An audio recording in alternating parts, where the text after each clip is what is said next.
NTM info ടിപ്സിന്റെ പുതിയൊരു വീഡിയോയിലേക്ക് സ്വാഗതം. സംസ്ഥാനത്തെ അമ്മമാർക്കും സഹോദരിമാർക്കും വിദ്യാർത്ഥിനികൾക്കും സന്തോഷകരമായ അറിയിപ്പുകൾ സർക്കാരിന്റെ ഭാഗത്തു നിന്നും എത്തിയിരിക്കുകയാണ്. സംസ്ഥാനത്തെ വീട്ടമ്മമാരും വിദ്യാർത്ഥിനികളും ഉൾപ്പെടെ മുഴുവൻ സ്ത്രീകൾക്കും വമ്പൻ ആനുകൂല്യങ്ങളാണ് സംസ്ഥാന സർക്കാരിന്റെ ഭാഗത്തു നിന്നും ഇപ്പോൾ വന്നിരിക്കുന്നത്. എല്ലാ വിഭാഗം സ്ത്രീകൾക്കും ലഭിക്കുന്ന ഈ ആനുകൂല്യങ്ങളുടെ വിശദവിവരങ്ങളിലേക്ക് കടക്കുന്നതിന് മുമ്പായി ചാനൽ ആദ്യമായി കാണുന്നവർ സബ്സ്ക്രൈബ് ചെയ്യുക, വീഡിയോ ലൈക്ക് ചെയ്യുക, പ്രധാനപ്പെട്ട ഈ ഇൻഫർമേഷൻ സുഹൃത്തുക്കളിലേക്കും ഗ്രൂപ്പുകളിലേക്കും ഷെയർ കൂടി ചെയ്യുക. ആദ്യത്തെ അറിയിപ്പ്, സംസ്ഥാന ചരിത്രത്തിൽ ആദ്യമായി KSRTC ബസ്സുകളിൽ സൗജന്യ യാത്ര സ്ത്രീകൾക്ക് അനുവദിച്ചിരിക്കുകയാണ്. സംസ്ഥാന സർക്കാരിന്റെ പുതിയ തീരുമാനമനുസരിച്ച് ജൂൺ മാസം 15-ാം തീയതി മുതൽ KSRTC ഓർഡിനറി ബസ്സുകളിൽ സ്ത്രീകൾക്കും ട്രാൻസ്ജെൻഡർ വിഭാഗത്തിൽപ്പെട്ടവർക്കും സൗജന്യ യാത്ര നടപ്പിലാക്കുകയാണ്.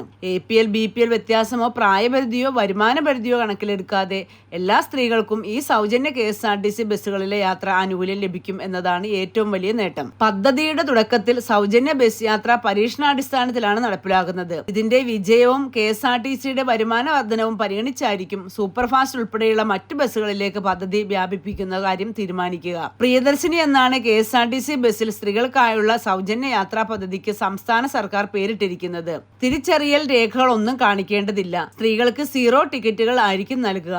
പണം നൽകേണ്ടതില്ലെങ്കിലും എത്ര സ്ത്രീകൾ യാത്ര ചെയ്യുന്നു എന്നറിയുന്നതിനാണ് 0 ടിക്കറ്റുകൾ നൽകുക. രണ്ടാമതായി, ഈ വർഷം ആദ്യം മുതൽ ആരംഭിച്ച കഴിഞ്ഞ സർക്കാർ അവസാന മാസങ്ങളിൽ നടപ്പിലാക്കിയ മാസം 1000 രൂപ വീതം ലഭിക്കുന്ന സ്ത്രീ സുരക്ഷാ പെൻഷൻ പദ്ധതിയുടെ തുടർച്ചയുമായി ബന്ധപ്പെട്ടതാണ്. 35 വയസ്സിനും 60 വയസ്സിനും ഇടയിൽ പ്രായമുള്ള BPL വിഭാഗത്തിലെ സ്ത്രീകൾക്കായി കഴിഞ്ഞ സർക്കാർ തുടങ്ങി വെച്ചിട്ടുള്ള ഈ പദ്ധതിയിൽ ഫെബ്രുവരി മാർച്ച് മാസങ്ങളിലെ 2 ഗഡുക്കൾ വിതരണം ചെയ്തിട്ടുണ്ട്. എന്നാൽ ഏപ്രിൽ മെയ് മാസങ്ങളിലെ ധനസഹായം നിലവിൽ കുടിശ്ശികയാണ്. ഇതിനായി ധനവകുപ്പ് ഫണ്ട് അനുവദിക്കുകയോ സംസ്ഥാന ബജറ്റിൽ തുക വകയിരുത്തുകയോ ചെയ്തിട്ടില്ല. കുടിശ്ശിക ഉൾപ്പെടെയുള്ള 2000 രൂപ നൽകുന്നതിനെ കുറിച്ചും പദ്ധതി തുടരുന്നതിനെ കുറിച്ചുമുള്ള അന്തിമ തീരുമാനം ജൂൺ മാസം 19-ാം തീയതി ധനവകുപ്പ് കൂടി കൈകാര്യം ചെയ്യുന്ന മുഖ്യമന്ത്രി ശ്രീ VD സതീശൻ അവതരിപ്പിക്കുന്ന സംസ്ഥാന ബജറ്റിൽ ഉണ്ടാവും. ഏകദേശം 18 ലക്ഷത്തോളം സ്ത്രീകളാണ് ഈ പെൻഷനായി അപേക്ഷ സമർപ്പിച്ച് കാത്തിരിക്കുന്നത്. ബജറ്റിൽ സ്ത്രീ സുരക്ഷാ പെൻഷൻ പദ്ധതിക്ക് ഫണ്ട് അനുവദിച്ചാൽ തുടർന്ന് കുടിശ്ശിക ഉൾപ്പെടെ എല്ലാ മാസവും 1000 രൂപ വീതം സ്ത്രീ സുരക്ഷാ പെൻഷൻ പദ്ധതിയിൽ അംഗങ്ങളായ 35-നും 60-നും ഇടയിലുള്ള സ്ത്രീ ഗുണഭോക്താക്കൾക്ക് ലഭിക്കുന്നതാണ്. പുതിയ സർക്കാർ APL വിഭാഗത്തിലെ സാമ്പത്തിക ശേഷി കുറഞ്ഞ വീട്ടമ്മമാർക്ക് കൂടി ഈ പദ്ധതിയുടെ ആനുകൂല്യം നൽകുമോ എന്ന കാര്യവും ജൂൺ 19-ലെ ബജറ്റിൽ അറിയുവാൻ സാധിക്കും. സ്ത്രീകൾക്കായുള്ള മറ്റൊരു പുതിയ ആനുകൂല്യ പദ്ധതിയാണ് മൂന്നാമത്തേത്. കോളേജുകളിൽ